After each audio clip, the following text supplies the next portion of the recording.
Whew. Oh, man. That was a long ride. Good morning. My name is Cranston McDonald, son of Yvonne and Leslie McDonald.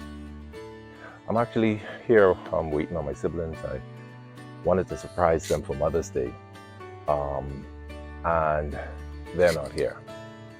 I called, they said they're on the way, and I beat them here, and they in car. Well, of course, I teleport from here.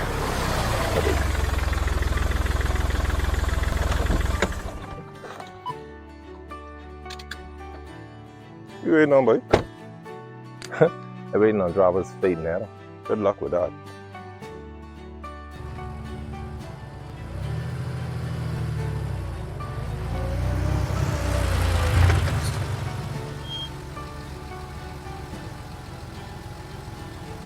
You waiting on, boy?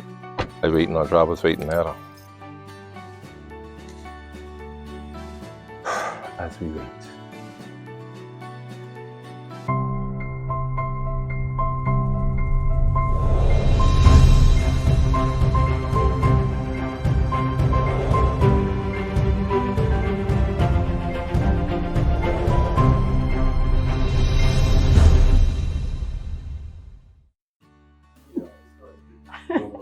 Yes, I have a story. You're telling everybody the story. So, start the storyteller, Mother Goose. Cranston, I know God had a work for you to do. And how did I know? As a baby, I had just come out of the hospital about 2 days. So I took you in a bassinet and I put you under the line where I was hanging out some clothes. And while I was hanging out the clothes, I heard some kind of movement in the back of me, so I looked back.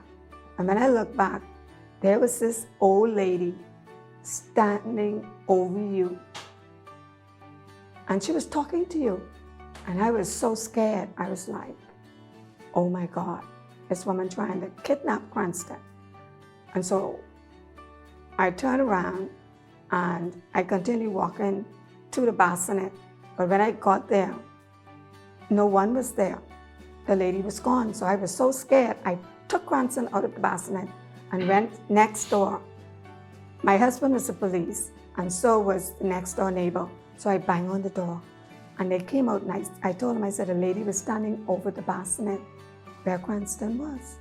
And so they came out and they called in for patrol. And they came out and they went all through those bushes. The policemen went all through those bushes looking for this little old lady that I told them I saw. And so while I came back, I rested Cranston back in the bassinet. And his hand was up.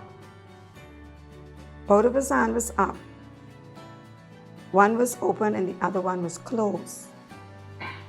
And so I opened up the right hand, and there was this gold coin in his hand. So I took it out. I took the coin out. And I took Cranston in the house. And when my husband came home from work, I told him what had happened. And I took that gold coin. My mom had given me a yellow purse. And I put the gold coin in that purse. And the family got together and we were talking about the incident that happened. And I went back in that purse, and we never find that gold coin. We looked everywhere and we did not find that gold coin. So my grandmother, she said, don't you know that could have been an angel who was standing over Cranston? And I was like, wow. And that told me that the angel, the old lady, had turned. I looked at her as an old lady, but in the spirit, she was an angel.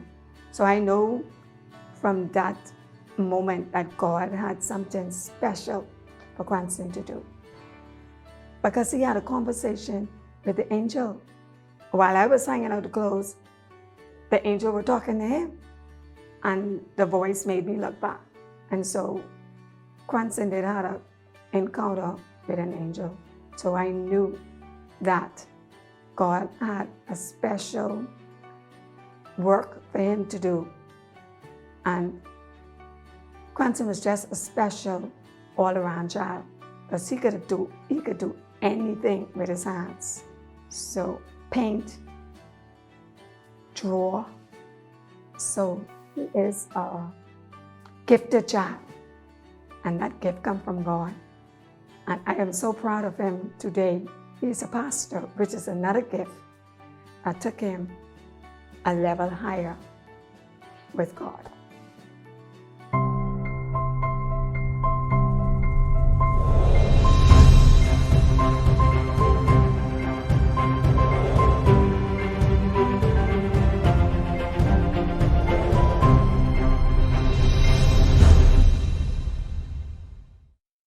Now I have to tell another story, just a short one, about Travis.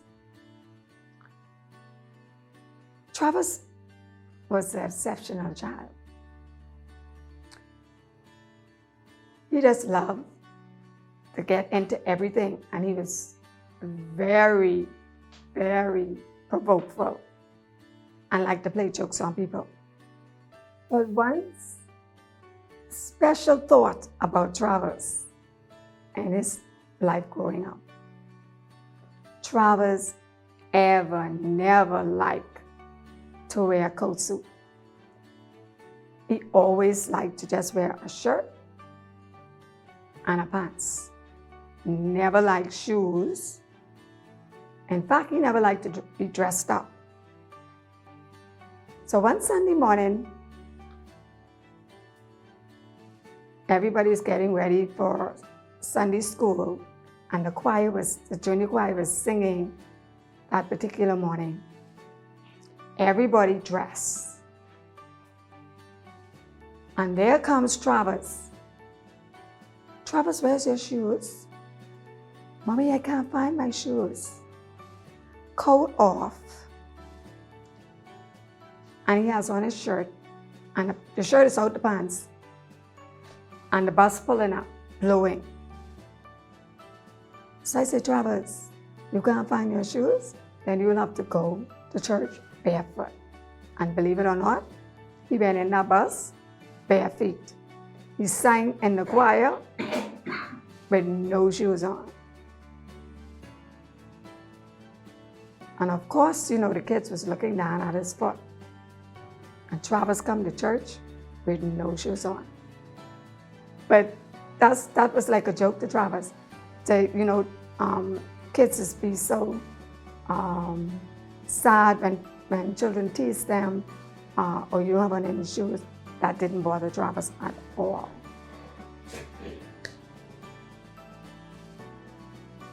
But today, if you see him dressed, you will never believe that was a child who never liked coat suit and never liked shoes. Travis was also an exceptional child. He gave his life to the Lord, and he became the youth pastor of the church. And God worked with him in a mighty way until he moved away from home. Travis doesn't even like to go to church now, so every time I pick up the phone, I talk to him and say, Travis, you found a church yet? No, Mommy, I haven't found a church yet. So we are now praying for him, now that we have a pastor now in the family. So we all will be praying for Travis to find a church home, and so that he will go back where God once had it.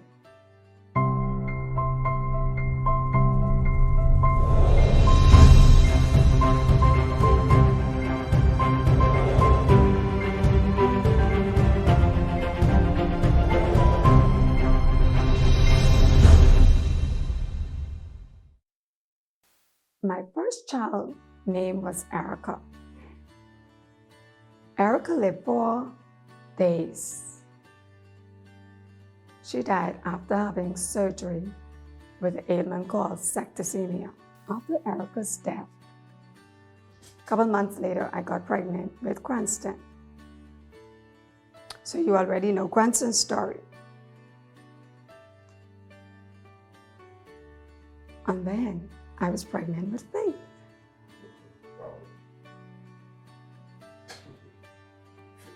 That's what I told you. No, I can't do. I have to do them separate. I can't do.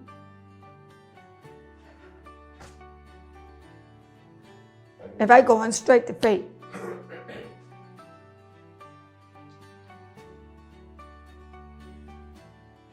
Faith, my third child name was Faith. And the reason I named her Faith, because she too was a miracle and a special child from God.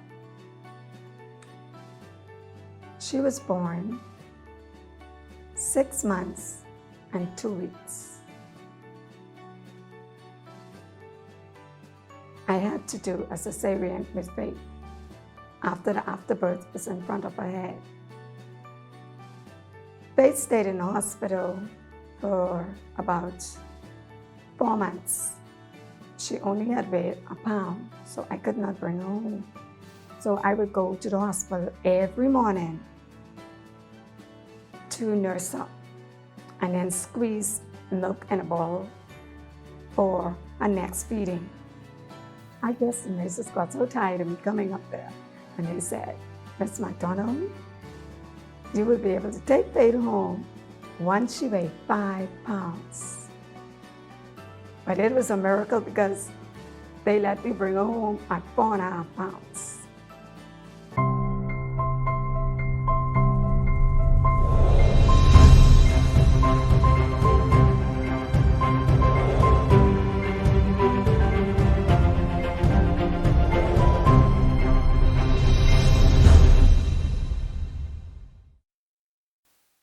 Well, we'll go to the last child, whose name is Heather. My mom gave her the name Buffy. So everybody in the family will call her Buffy. And Heather, she was just a gifted child. Singing, writing, and anything you give her to do, she will just say it and memorize it. I remember when she got graduated from St. John's kindergarten, they gave her a speech. She had to introduce the speaker. And Heather went up with no paper, and she just went up and she introduced the speaker. And when I started sitting in the audience with the family and we just watched Heather, and the choir came on to sing, the school choir, and she was right there leading the song. And that didn't stop there. Today, Heather, in St. John's, she led songs, sing on the praise team. And after leaving St. John's, she went to Agape, ministry where she became the choir director, praise team leader,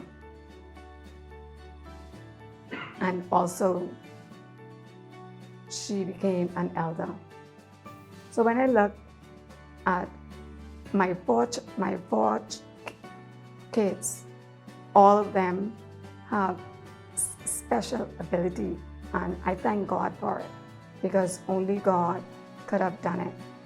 Now today, Heather is a writer, songwriter. In fact, both Faith and Heather are songwriters. And Pastor Cranston played a very exceptional role in that too, because he was also producing the girls with the gift that God gave them. Because being a singer Cranston brought out a lot out of them. They also, through the singing, Cranston, as their producer, they had tapes singing, CDs, and it blessed a lot of people, especially in the church, who was blessed when they heard their singing. And so for me and their father, we only have to give God thanks for the gift that He has given us, that they now shared with the world. That's it. So one more person. No more person. Daddy. Whew.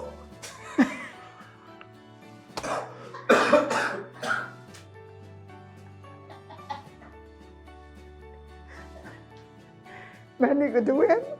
The two of us could be together. Nope. And there's me. Nobody got it. Let me see. And I there's don't know. me. If I can do it, you can't put him in that.